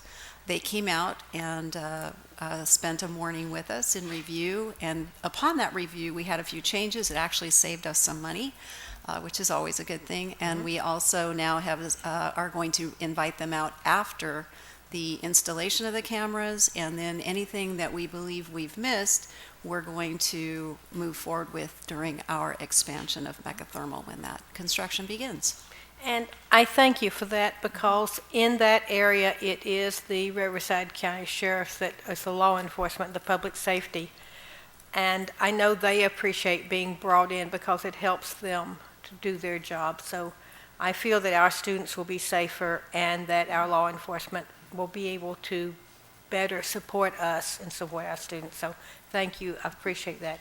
Any other questions for that? Yes, I was very happy to see all the credits coming back, which is good news, was allow us to, excuse me, reestablish some of our bond funds so we can move forward on some of those other projects on the list. Yes. Very good. Thank you. Thank you. Any other comments? Okay, we have a motion and a second on the table. I believe we've completed discussion. All in favor? Aye. Aye. Opposed? I hear that it's a unanimous vote. The third item pulled was by our student trustee, C1. So would she care to make that motion?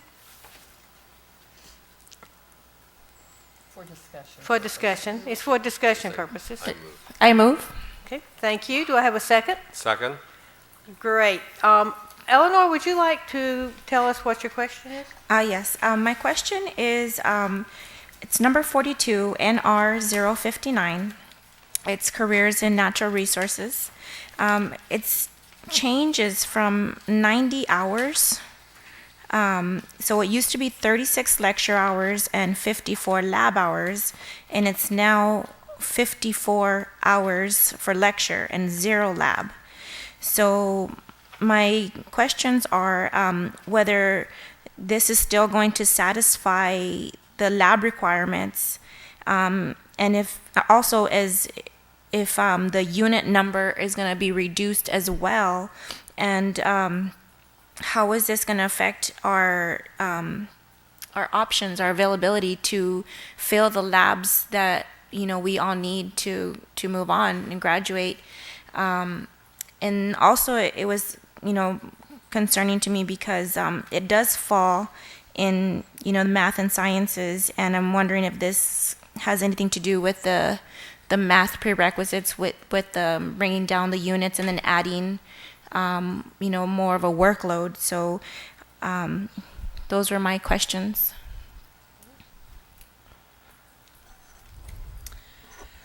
I believe I can answer some of your questions, and others I will need to get back to you after I gather a little bit of information. This change, the unit value actually stays the same. Previously, there was 2 units of lecture credit and 1 unit of lab credit. Now there are 3 units of lecture credit. So the total units stay the same, even though the hours have been reduced from 90 to 54. And that's because there's a relationship between lecture hours and units that's different than lab hours and units. What I anticipate is that they have indeed removed the lab component, and this is now a general lecture class only. I will need to follow up so that I give you accurate information on exactly how it will change the category. I can confirm your concerns that lab sciences are difficult for students to get, especially in the general education area. And we are working on that by adding faculty to that area in the spring to try to increase offerings. But that is a challenge for us right now. You're very right. So will it affect transfer? It could affect transfer, and that's one of the questions I will follow up on and determine where the faculty were going when they made this request. Okay. With regard to affecting transfer, if they're currently in one that does have the lab, they still get credit for the lab, don't they? If they've previously taken it, Yes. absolutely, that doesn't Or if they're change. currently taking Yes, it. or if they're currently taking it. These effects won't come, we won't see these effects until next year. Yeah. Thank you. So if one were taking these classes and say they happen to be at Macathermal campus,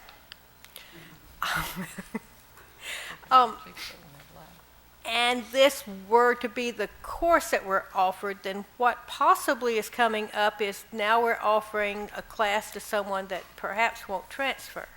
That is a scary thought. Well, that may or may not be accurate. Exactly, that's what I say. There are possible scenarios here. One possible scenario is when the class has lecture and lab combined into one course, the students are forced to take the lab. So one scenario is the decision might have been made to separate the lab out so that some students who needed lab credit could take the lab credit, and other students who had already had a lab who didn't need the lab credit could just take the lecture. Oh, okay. So that's one possible scenario. That's why I want to follow up to let you know Really what the thinking is. was, and I can give you accurate information. I'll send that forward to I you. can see how that could be a positive thing. Yeah. If you're still being offered that possibility, but then on the other hand, your time is not burdened if you choose to not, if you don't need that. Right, and that strategy, which faculty see as really more student-oriented, which I support fully, allows to serve more students because then you may have 30 students in a lecture class or 40 students in a lecture class and 20 in a lab class. Yes. So it really is a... And it's much harder to serve students. It takes more time with each student. Yeah, in so a lab, I will certainly follow up. Any, Eleanor? More? So then, will we see like an NR0059L? Because I know in the catalog it says L when it's just a strictly lab. Will we see that instead of, because right here it's together and they're pulling it apart, so I'm wondering if we're going to see an NR59L for the lab. I will follow up with that question and let you know. Okay, thank you.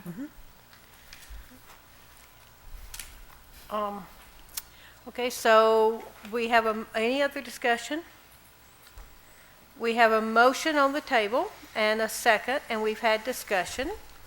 And I have been negligent all day and not asked Eleanor for her vote separately, but we have certainly been acknowledging that she voted. I know, shame on me.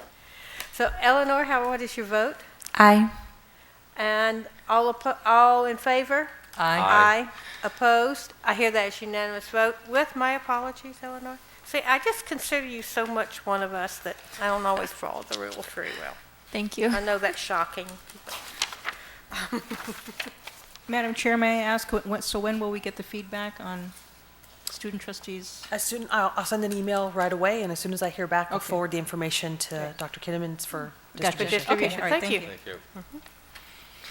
Okay, now we have handled all of those items that we pulled off of consent, and we're moving on to human resources. There's a resolution, 11-2014-1, authorizing application to the Director of Industrial Relations, State of California, for certificate of consent to self-insure worker compensation liabilities. Do I have a motion to approve this resolution? So move. Second. I have a motion and a second. Could we have a little bit of an explanation? Oh, I thought you were going to ask me to call the roll. No, not yet. Okay. Thank you. When we moved forward with this 4 years ago, there was all the documentation was sent. And so as the auditors came to the organization, they cannot find the consent of the board information. So they have come back to us and asked for us to resend it so the auditors can have that in the file. So we're complying with the request. Thank you. You're welcome.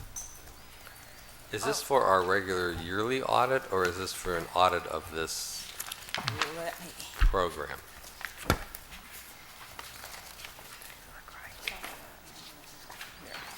I mean, who are the auditors is another way of saying it. yes, yeah. The regular audit? Oh, okay, that's, Any other questions or discussion? Then Joel, would you please call the roll? Of course I would. Thank you. Student Trustee Campbell. Aye. Trustee Wilson. Aye. Trustee O'Neill. aye. Trustee Broughton. Aye. Trustee Stefan. Aye. I believe that passes unanimously. It does. Next item is administrative services. Resolution 11-2014-2, budget revisions, adjustments, and transfers.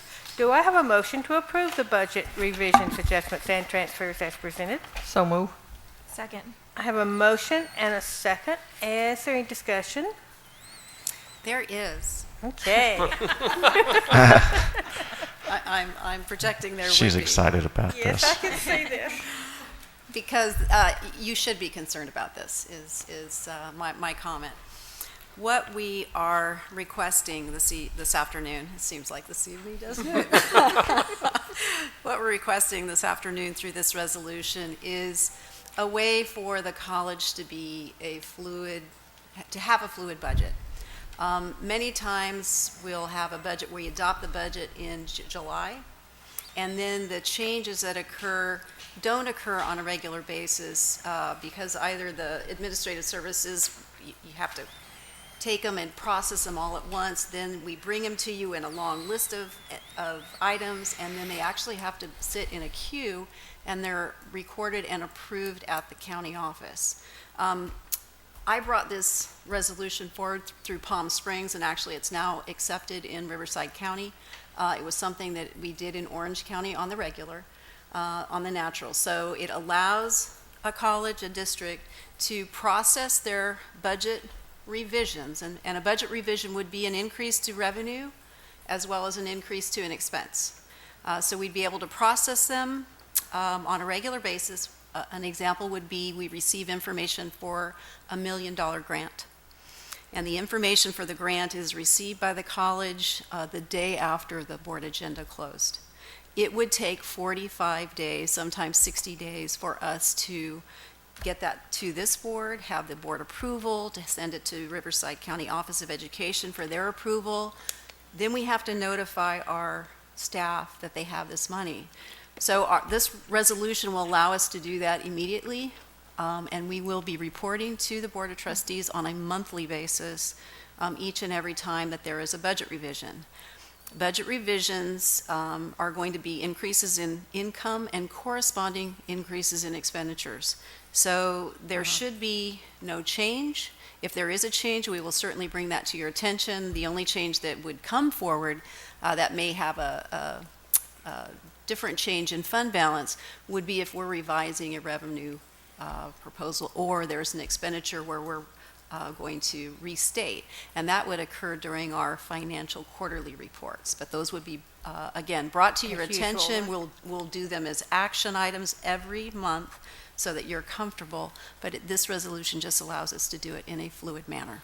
So I hope you are to consider it. So if we were to adopt this and then we figure out that we really hate it, we can change it, right? Exactly. Okay. You can rescind it.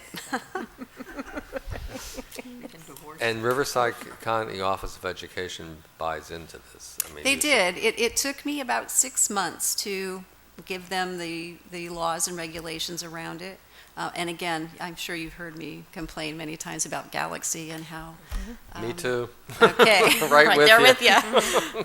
Anyway, this is a movement towards the 20th century. We're hoping to get to the 21st sometime soon. But Because it has been, I mean, having been on the other side and going through the process, of waiting for the funds to be processed, it's a nightmare. And I it can really understand is this. only as good as our staff, because when they come in, the notifications come in, they typically get in a folder, then they're processed before a board meeting, but sometimes that doesn't happen. So if we miss one board meeting, then it's another 30 Right. days. And so I highly recommend it.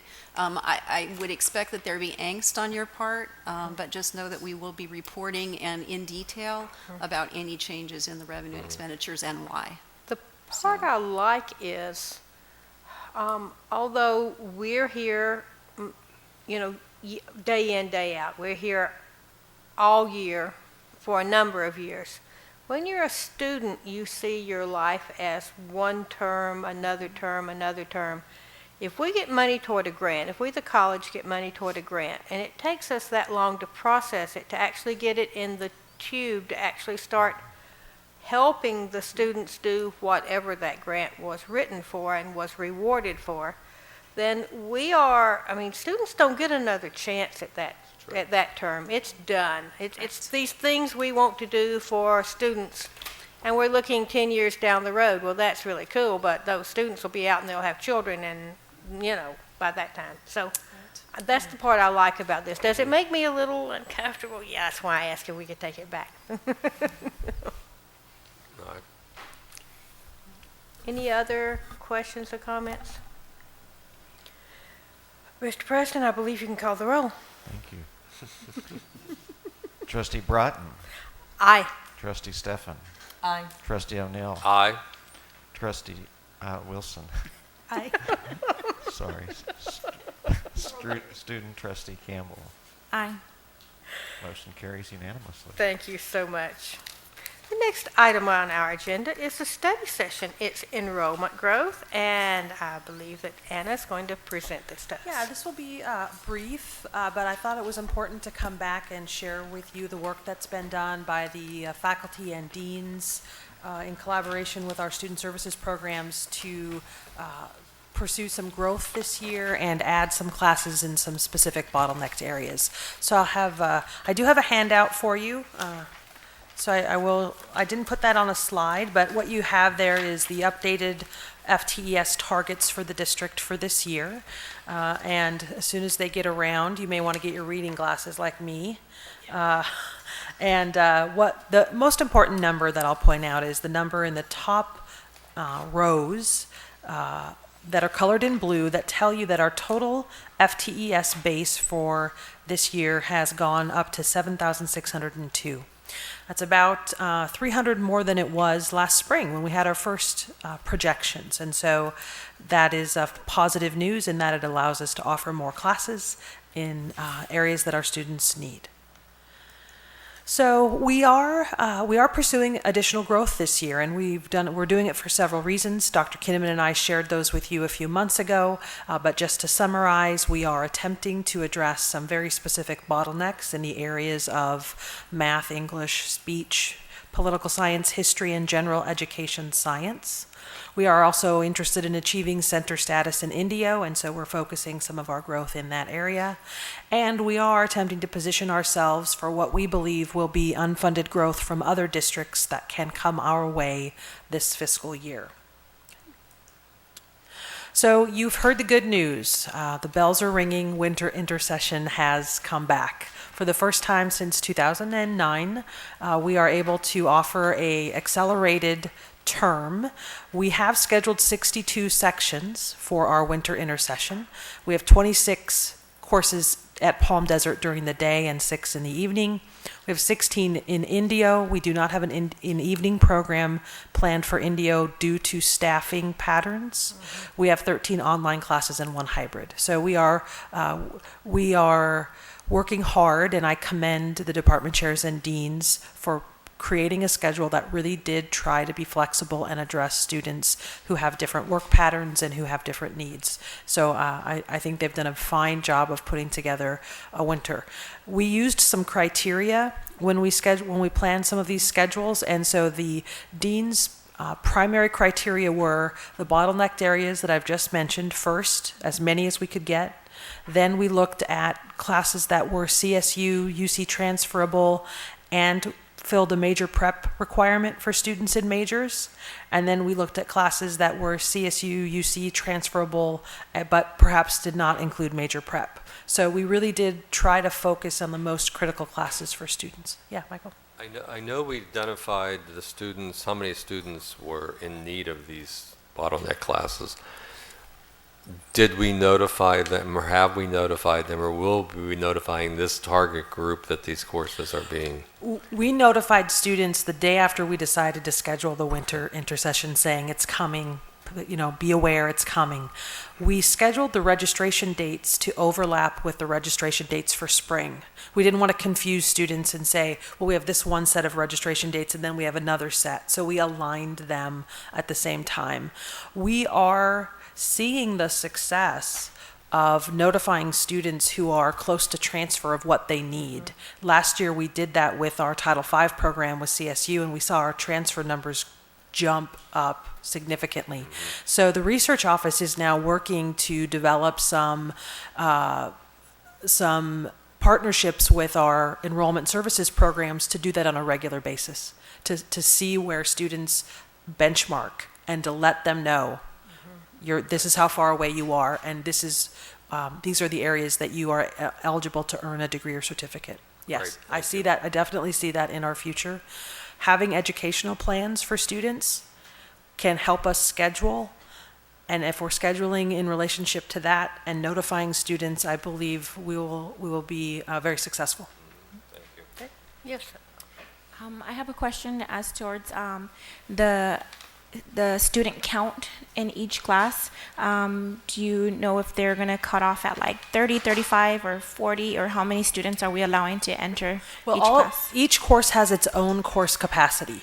So it really depends on the course, and that course capacity is documented on the course outline of record. So we have variations. Yeah, okay. We have variations by class.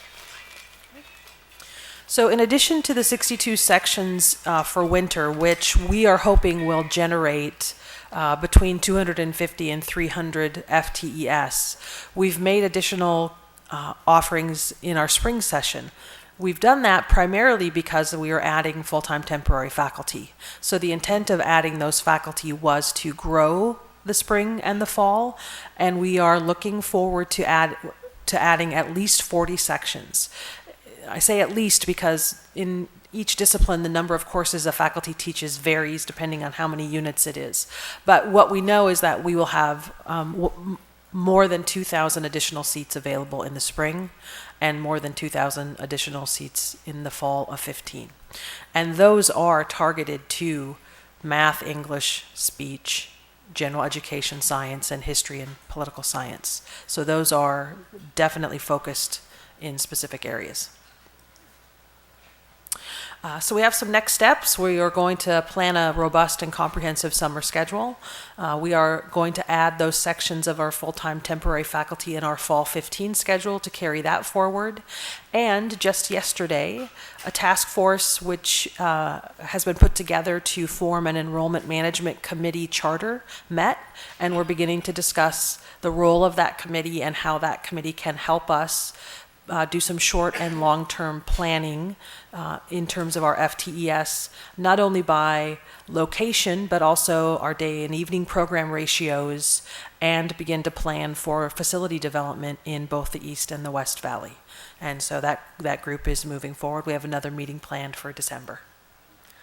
So that's where we are. Yes, Eleanor. By any chance, would there be availability for students to join your task force? Yes, there is, and because the committee is a subcommittee of the College Council, which has student representation, there'll also be a chance for students to participate there. But one of the constituency groups that we did identify that needed to be involved was students. Thank you. So this kind of brings my hearing vision, so to speak, into focus. I remember Trustee O'Neill mentioning once about seeing a presentation a while back that had FTES generators or what. Can you remind me about that? It was you'd seen a presentation where it showed us what disciplines, I believe. Oh, yes, certain disciplines, thank you for triggering the brain. Certain disciplines generate FTESs that supplement those disciplines that do not generate as much, which allows us to operate programs that we might not be able to simply if we had to depend on the FTES generated by that program. Yes. Do we have a lot of that still happening? I'm sure we do. In terms of variations of FTES? Well, for example, we would do a lot of social studies classes which generate a lot of FTS because you can pack a group into a lecture hall and get more FTS than, let's say, a ceramics class which might only hold 25. Yes. Yes. Now, we used to get a report that showed that let's say the math department was generating this many FTSs versus the English department, which were generating that many FTSs, and maybe the English department was actually supplementing the math department because of the way the courses were structured. Is that something that we could get a report on? Yes. That Absolutely. might allow us to take a look at how we're balancing, because I think it's important for us and the college community and the general community to know that just because we offer this course doesn't mean that that course is a self-sufficient or self-sustaining course. It may need the support of other parts of the college to be maintained. Yes. Yes, and I think it's timely for us to take a look at that. You know, as I've been in my position here only a year, but several years, you know, I remember a time where we scheduled classes based on what would fill, right? There was a time when we were more oriented towards filling classes, and it was a time when we didn't have things like repeatability limits on art and repeatability limits on physical education and music. So we are now, because of the Student Success Initiative, much more focused on orienting our schedule towards creating pipelines for students to get through. So that historical balance that you're describing, that kind of United Nations approach where together it all works out, but individually we may have different levels of resource.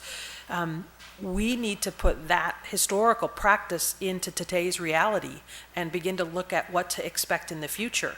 What, you know, if English or political science, or we're going to specifically grow those areas, how does that affect the homeostasis of the whole system? Yes. So I think it's a really good time for us to have that, and I'll work with Dr. Kinnaman to see how we can put that together. I think it also shows us, as it used to, and it may be more relevant now, come on math work, that there may be programs that we really need in our program review process to really question the validity of in the long term. because situations change, Right. the Job needs of the opportunities communities change, the needs change, of the job community change. opportunities change, Mhm. and if we are generating 500 people in a profession, I'm just pulling one out of the air here because they come up this morning, but nursing, if we're generating 500 nurses, but there's only 25 jobs, we have to look at what we're doing and how we're doing it to make it sense to the community. Yeah, and so I'll work with Dr. Kinnaman. I know that there are some reports that our institutional research office is currently working on that are going to help inform this. So it may be January or February before we can come back, but certainly I mean, I'll be don't spend Christmas doing this, but just so that I think it'd be good information for all of us to take a look at. I think it'd give us a better overall feel of what we do offer. And we all know there are some classes that just, the nature of them does not support the FTES, but that doesn't matter because these others do. So we need to see that. It helps remind us how dependent on each other we are and how we can make it work better for students. And we may feel that, not we, I'm speaking the generic we, Mhm. we may feel that that particular course that does not generate a lot of FTS is really essential Exactly. for our community. Exactly. So I think that would be great. I thank you for that. Or maybe for transfer even. Or maybe for Or maybe for transfer. transfer. Right, absolutely. Thank you so much. Are there any other questions or comments? Thank you. So I believe that brings us almost to the end of the agenda. I understand that while I was doing something else, that the other trustees requested that we continue with our closed session. Am I correct? You are correct. So we are going to close session. We do not expect a reportable action. So if you're waiting for that, we'll text you. So I recess, and we will be back later. Apart from other medical providers, along with Kaiser on